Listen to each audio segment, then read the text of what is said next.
4 days ago this head was fine and the birds have started eating it, so if I want to save some seed I better take this head now. Right, a little harvest, but as it's 1st of October it's not bad. I've still got tomatoes, so I didn't pick any tomatoes, a couple of peppers, some apples that were ready to come off the tree. Now that one's got a little bit of a hole in it, that one put it in a bag that had bread in it, so it's got a few breadcrumbs in it, but that'll wash off. Still getting some first-size courgettes, and there are still more on the plant, so hopefully they'll all be ready before any frosts hit. And this is the sunflower that I picked, well I had to pick, and that's the size of my hand, so it's a fair size, but yeah, the birds have picked that look clean. These seeds, oops, you can get that, nice and plump. I'll take some of these out, dry them out. I was hoping to give it a few more days, but the birds have forced my hand.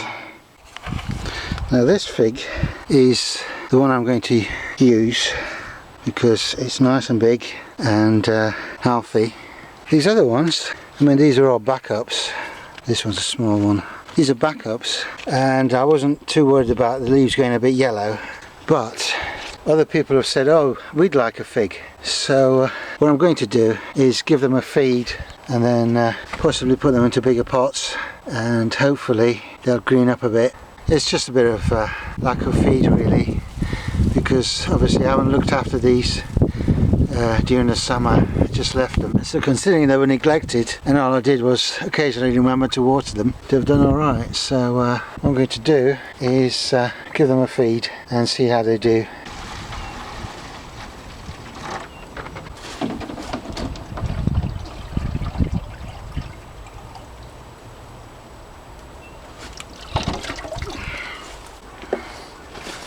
Right.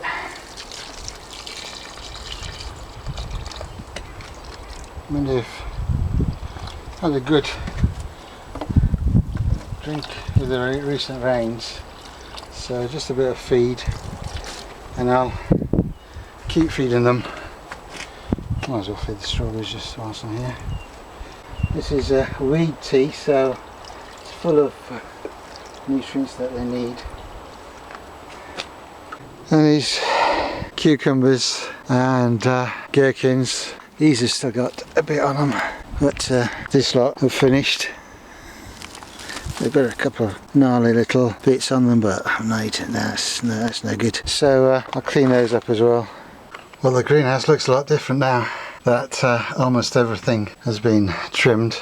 A lot of things have gone, and these peppers are still producing lots. With the tomatoes gone, I mean, still some I've got a few on, but some of them have finished, so I've taken them out and taken out all the aubergines. There's a few stragglers, but really just a few. I mean, I'm just kept all of that just for this last tomato, but really they're done. They're just about on their last legs, but still peppers. It's the first week of October, so they've done well, and considering that they started early, these tomatoes, no surprise that they've done their bit and now they're spent. I will empty some of these into the composter so they can be refreshed.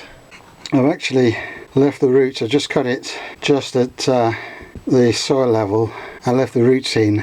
There's a lot of nutrients in the roots, and over the course of the winter the worms will break most of that down. When I put the compost back in spring, I'll sift it, so any hard woody bits will be left out.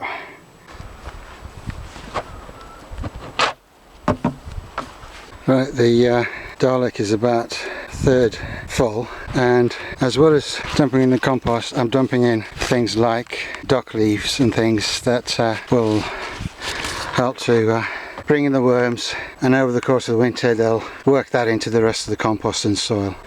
Right, let's take these and dump them in the bin.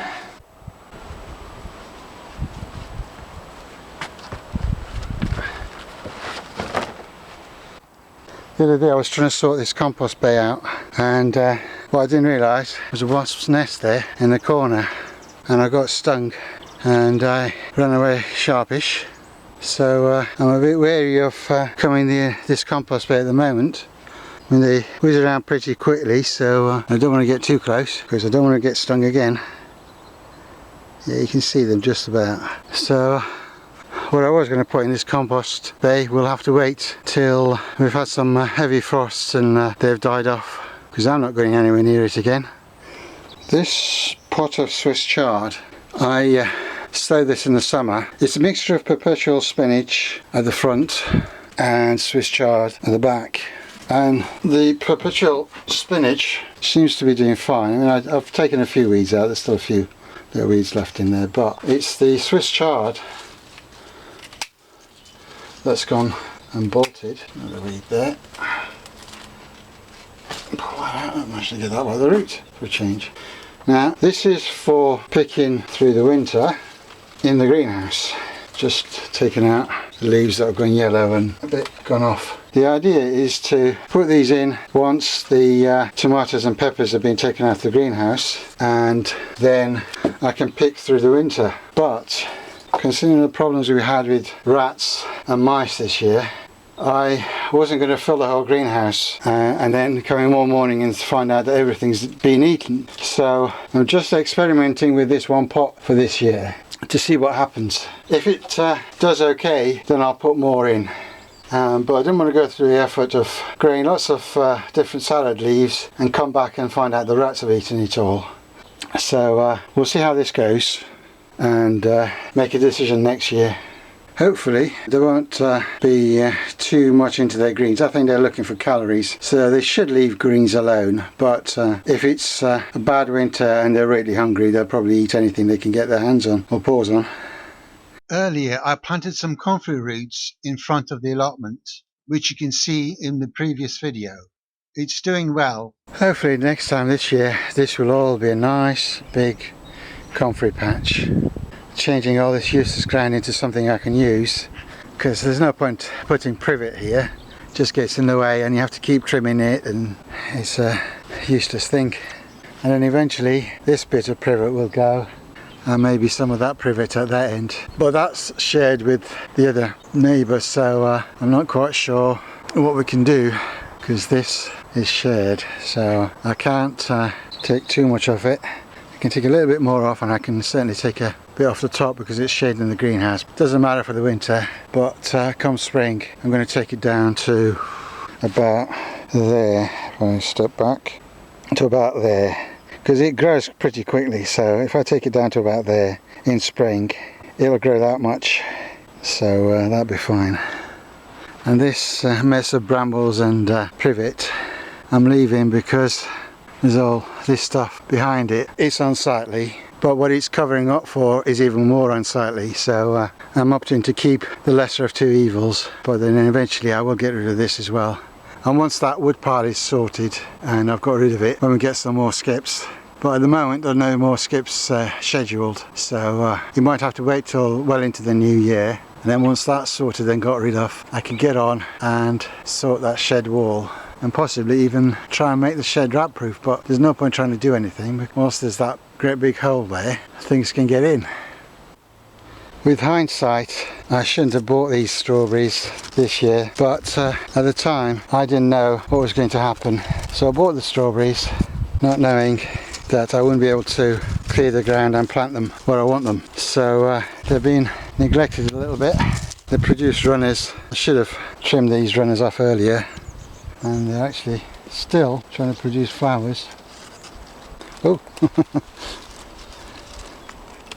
still trying to produce strawberries, but obviously they're not going to come to anything, so they need taking out.